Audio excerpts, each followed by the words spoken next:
My mom took away every single school supply for school, every outfit, everything, and I had to earn them back piece by piece, like pencil by pencil. One time when I was a teenager, I decided to sneak out of the house, and my parents knew that I did and decided to lock all the doors so that I could not get back in. When I was young, I was sitting around the dinner table with my brother and sister, and we were being goofy and we were eating and talking with our mouths full of food. It was pretty gross. My mom got really angry. She screamed at us, "Don't talk with your mouth open." So in Brazil, something that parents do as a way of discipline is you have to kneel on corn kernels on like a corner. My dad used to be a preacher, and we would, you're sitting in service trying to, focus and stuff. And we start whispering to our friends, and my dad would call us out off the pulpit and be like, "Heather, I can see you talking in the back row, you need to be quiet."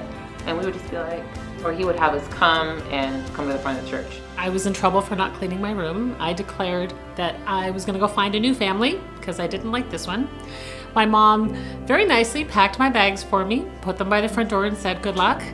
I left, and after about an hour realized I hadn't thought that through, came back home and said that I would give them another chance.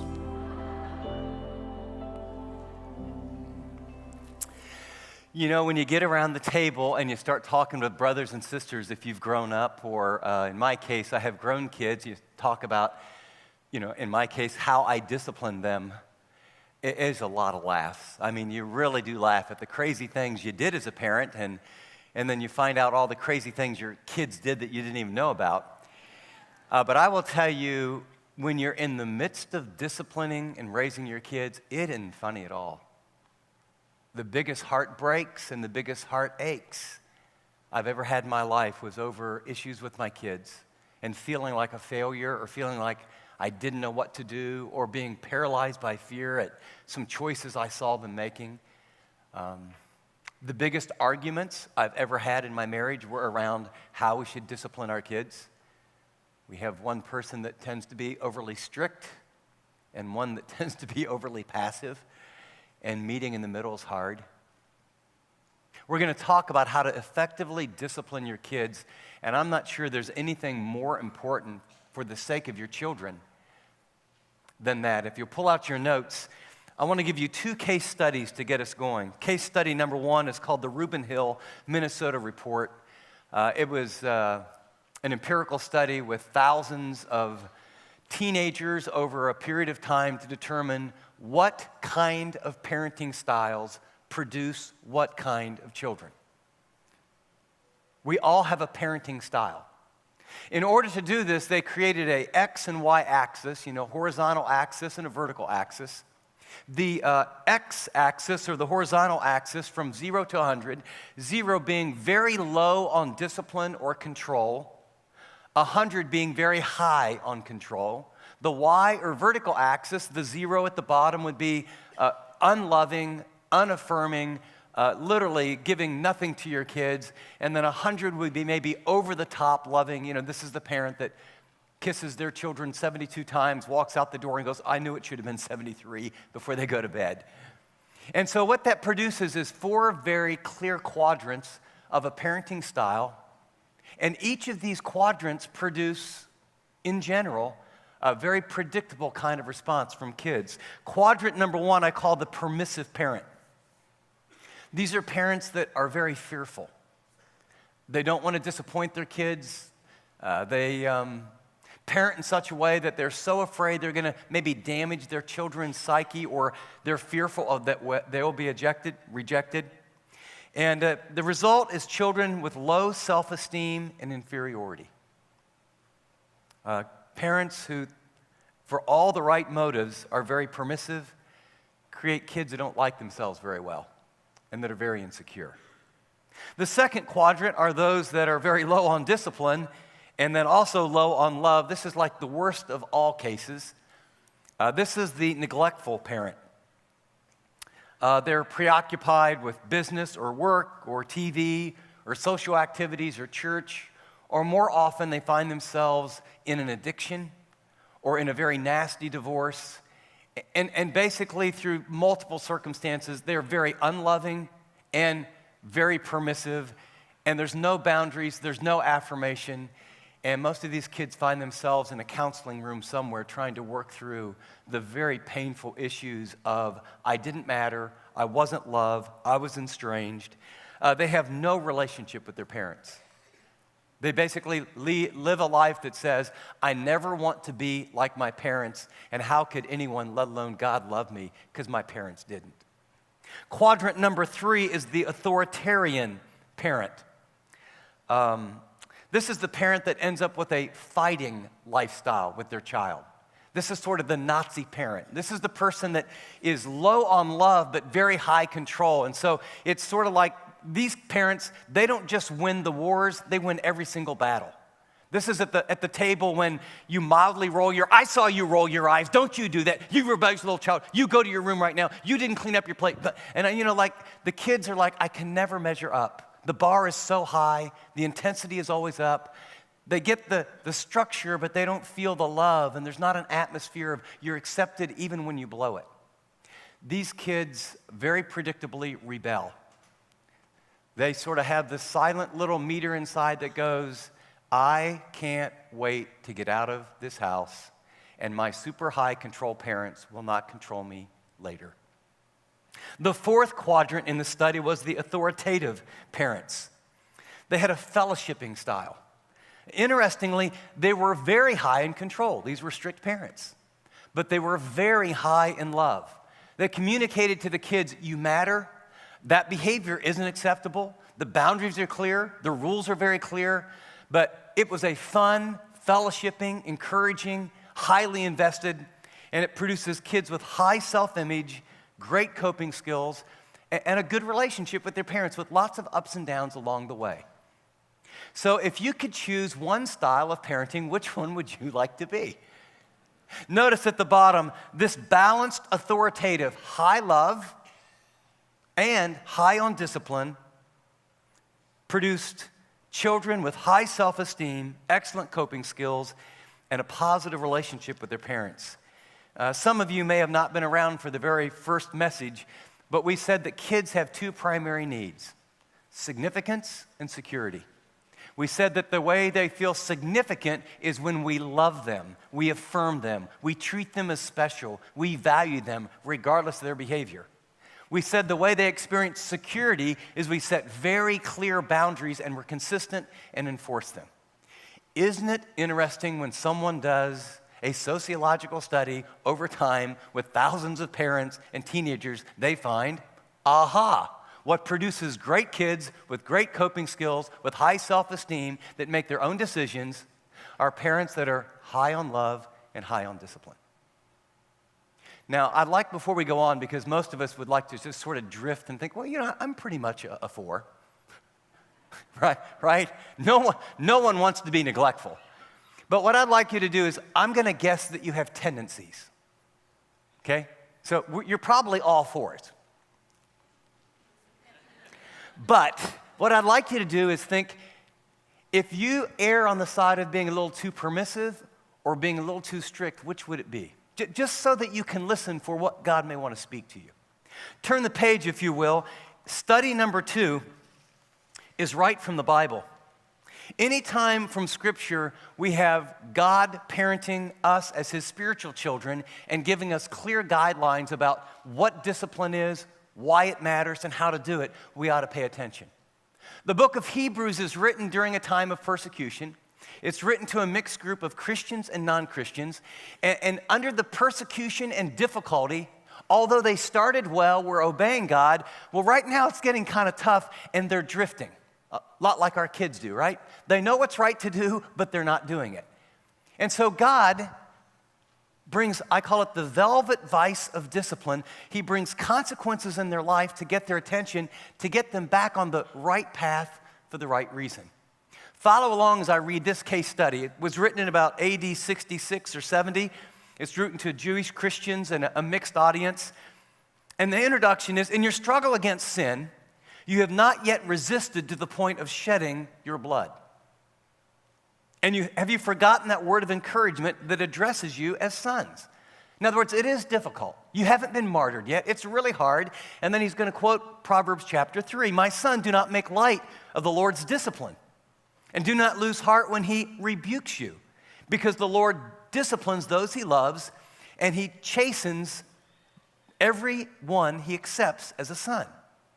And now he gives the instruction. Endure hardship as discipline. God is treating you as sons. In other words, don't chafe against the difficult circumstances in your life. Accept this as God's discipline. For what son is not disciplined by his father? If you're not disciplined, and everyone who undergoes discipline, it's true, then you're an illegitimate child and not true sons. Moreover, we've all had human fathers who disciplined us, and we respected them for it. How much more should we submit to the Father of our spirits and live? And then he gives just an illustration that they would all kind of lean back and say, well, that's true. Our human fathers disciplined us for a little while as they thought best. But God disciplines us for our good, that we may share in his holiness. God disciplines us for our good, that we might share in his holiness. There's a clear target on the wall. He wants to make us like his son. He wants to make us like Christ. He wants to make us whole. He wants to bring out the best in our life and through our life. And then he gives us sort of a summary axiomatic principle about discipline. No discipline seems pleasant at the time, but painful. Later on, however, it produces a harvest of righteousness and peace for those who have been trained by it. Circle the word trained. It's a process. When God is a part of disciplining your life, he uses adversity and difficulty and health issues and financial issues and circumstances and stock market drops. He uses things that you can't control. But he's your heavenly Father, and he wants to use those things to discipline or align your life so that you get the very best. I'm going to ask you to do one thing on your notes, if you will, up where on the top where it says, my son, do not make light of the Lord's discipline. Would you put a line right through discipline and write the word action? It's an interesting word. It's yasar. And we translate the word discipline, and then he uses the same word in English, discipline or rebuke. But this word is action. God uses certain actions to bring about desired behavior. Later on, he says he rebukes you. That's a different Hebrew word. It's yacheg, and this is words. So I just want you to put word, action, and words. Because what you're going to see is all through the Old Testament, all through the wisdom literature, here's what God's plan is. Discipline isn't like just painful things you go through. Discipline is the process by which God uses actions or consequences along with very specific words and instructions to bring about the very best. Now, I want to spend most of our time in the practical side of this, and so let me just walk through what I think is a summary of this passage and then the points of the passage so we can get to, okay, how do we practice it? Because I think discipline, for many, it's like a dirty word. It's like, oh, hard, or we have a picture of, someone doing terrible things to little people to make them obey. This is the biblical view of discipline. It's teaching obedience to God and his word. How? Through consistent consequences, actions, and clear instructions, words, in an atmosphere of love. Okay, you look at it, I'm going to read it again. I want you to get this is discipline. Regardless of what your parents did, regardless of what the media says, regardless of what you've heard, whatever emotional baggage, discipline is teaching obedience to God. Why? And his word, so your kids get the very best. How do you do it? Through consistent actions, through clear instruction in an atmosphere of love. And so, well, why? The necessity of discipline is to deter destruction. Undisciplined children of God, they destroy themselves. I mean, we watch kids. We incarcerate more children in this country than any country in the world. We have more people in prisons than any place in the world. We have a culture in America that is very undisciplined, that doesn't respect authority. And you know what? If you don't discipline your kids, just lock on. Someone will someday. Right? How many of our kids have, they were really struggling and they went into the military, and what happened? Structure, discipline, expectations, and they hated it. Like, I've never had anyone go, boot camp, Man, I went into the Marines. Boot camp was awesome. What do they tell you? I hated it. And then what do they tell you? I'm a man. I own my own responsibility. I get up on time. I clean my own boots. I watch my brother. He's got my back. I got his back. We're a team. This isn't about me, right? Sometimes it's not the military. Sometimes it's the juvenile hall. Later, it's a prison. And you know, the recidivism, the reason why so many people, after they're in prison, they've never learned discipline. It provides structure. I've had a lot of inmates tell me, I'm scared to death. I almost don't want to come out because I know how to live here. You eat at this time, you do this, there's structure, there's consequences. When I get out, I don't know how to do that. And I just find myself with the wrong people doing the same thing, repeating the same behavior. About 70% or more of all people that come out of prison go right back.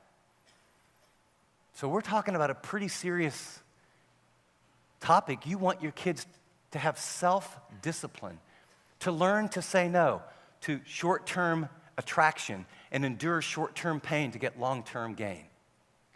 Secondly, the means of discipline are actions and words. So all we're going to learn about is, for your kids as a parent or grandparent, what actions or consequences and what words do you use to align them to keep them on the right path. Third, the motive of discipline is not to punish or make them feel bad, it's to express love. What's the whole passage? Endure hardship. God is treating you as sons. If he doesn't discipline you, you're illegitimate and you're not even loved.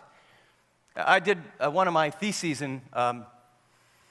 for some graduate work I did, and I had to do all these studies, and I was just shocked because a lot of them came out of, interviews with juvenile delinquents. And in all the studies, these are juvenile delinquents. These are people that are incarcerated, and they'd ask on survey after survey, how did you know your parents loved you or didn't love you? And among the top two responses among juvenile delinquents were, when my parents disciplined me, I knew they loved me. And you know what? When they didn't give a rip. They didn't care. Now, your kids are never going to tell you that, by the way. Their kids are going to buck you. Why can't I do that? I want to do everything I want. But they desperately long in their soul for that security, that consistency. But so it's to express love. The goal of discipline is to teach obedience. It's not just to make them a happy camper. You want them to learn to obey, to submit. And by the way, the whole idea of submission is usually, if you want to do it, it's not submitting. It's learning to do what you really don't want to do by faith, thinking, this is really better for me. And don't they learn that in sports? You know what? It's August and we're going to do two-a-days. Coach, I love to run line drills. I love doing two-a-days. We're going to bust it. Why? Because they're learning to endure the pain now, so for the fourth quarter later. Or, they go and they want to be a musician and they want to play like this. And the piano teacher goes, do the scales. I know how to do scales. I want to get to the fun. If you don't discipline yourself and do scales so you can do it backwards and forwards, you can, right? Short-term pain, going into training so that something happens a bit later. It's for the good, for the higher good. The result of discipline is, you can fill this one in, can't you? Short-term pain that produces long-term gain. I want to give you a physical picture of this, and then I want you to think with me, because this is hard, okay? Can we just go into this like, this is really, really hard. When you make your kids, through words and consequences, do what they don't want to do, when they're real little, they do things like this. And I don't know about you, when my kids did that to me, I felt like a terrible parent. When they get older, they do this. When they get a little bit older, they slam the door. You don't love me. Why don't you trust me? And everything in you wants to give them what they want instead of what they need, because it brings initial peace for the moment. So most of us are willing to trade short-term peace for long-term pain. But what a parent does and what God does is he teaches us to endure short-term pain to get long-term gain. Now, you're going to have to do this in their social relationships. You're going to have to do this in what they watch. You're going to have to do this with their friendships. You're going to have to do it in their spiritual development. You have to do it in their physical development. But it's kind of hard to see, so I'm going to give you a picture just in the very simple physical realm so you can say, oh, I get it. It makes sense. And then I'll have a little application for you. My dad was a really good athlete, and so part of learning every sport was sort of what he taught me.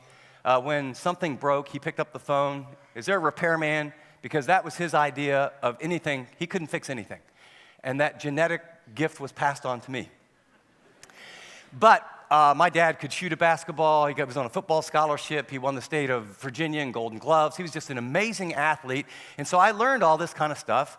And then I became a Christian, and I had this amazing opportunity to marry this great woman, and I got to adopt these 2 little boys, and I had no idea how to be a good dad, and I was so conscious about being a good dad. And we had devotional times, and I'm reading them Bible stories, and then I've got about 6, 7, 8, 9, 10, 11 years under my belt, and they're in 6th grade, and these 2 older boys are ready to go into junior high. And I felt like, I'm struggling, but I'm trying to be a good dad. And so we were down on the floor or something. I said, hey, guys, hey, Jason, Eric, how you doing? How many push-ups can you do? And Jason was sort of at that little sort of chubby season that you have sometimes, about 12 years old, and he could do 1. And Eric was thinner, quite thinner. He could do 3.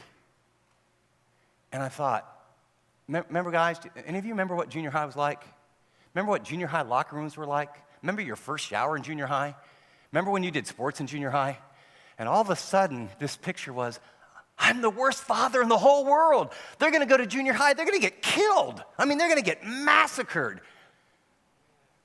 Man, I've been so concerned about their spiritual development, their relational development. I've been asleep on the job. So being the loving, kind, zealous father who always has a great process, who brings things into being, it's all a lie. I said to them, guys, tomorrow morning, we got to dress this, 6 a.m. Dad, what are you kidding me? Yeah, we'll do push-ups and sit-ups every morning for the next 3 months. And they didn't more than roll their eyes. Are you kidding me? Dad, give me a break. And no. And this was not like, hey, here's an idea. What do you think, guys? It was, I'll see you at 6 a.m., set your alarms.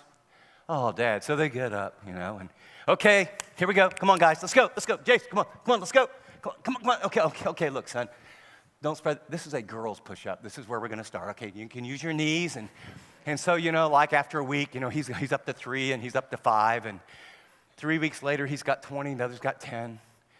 2 months later, they're ripping off 40 and 50. 3 months later, they're watching their bodies change. 4 months later, they, at a garage sale, find a bar and a bench press. 5 months later, they're in the garage pumping iron. They look like different boys, and they walk into junior high as men prepared for what they're going to have to face. Now, here's what you need to know. Their dad's a jerk. Sometimes they whisper, he's a jerk. Eric, can you believe this man? It was a very loud whisper. To which they got, guys, sorry, Dad. I was a complete jerk. Every morning, hold their feet, push up, then sit up. And I did them with them. Let me ask you a question. You willing to be a jerk? My one son, who was the little chubby one, he really struggled in a lot of areas, but that became his outlet. I remember later when he got older, and he said, Dad, you want to go lift with me? And I said, sure. He was bench pressing like 280, 300. And then it's your turn, Dad, and they take off all the weights. And here, I'll help you, And he ended up with a broken hand. I think he won the CCL in wrestling. And it was where all these deep issues and issues in his heart he was trying to figure out. Listen carefully. You need to be willing to be a jerk and say, you can't date that boy. You can't date that girl. You can't go to that movie. I love you too much. No, we're not going to play 3 different sports and have our whole family in a minivan every night because everyone else gets to. No, this is what we're going to do. Yes, tell you what, we're going to sit around the table, and you can roll your eyes as much as you want, but we're going to eat together, and I want to hear what's going on. You don't have to have your heart in it, but we're going to join hands, and we're going to pray for one another, and you cause them to have some short-term pain because you're the parent. And what you know is it doesn't matter whether they like you or slam the door or roll their eyes today, but you want them 10 years later looking back and saying, thanks, Mom. Thanks, Dad. That's why we have coaches. They help us do things we would never do on our own because they care and want to develop the best. We have developed a society that you want to be your kid's little buddy and you never want to feel rejected. And it's all about keeping the peace instead of making peace. They have plenty of friends and plenty of buddies. Be willing to be a jerk for a season if need be, to give them what they need instead of what they want. Make sense?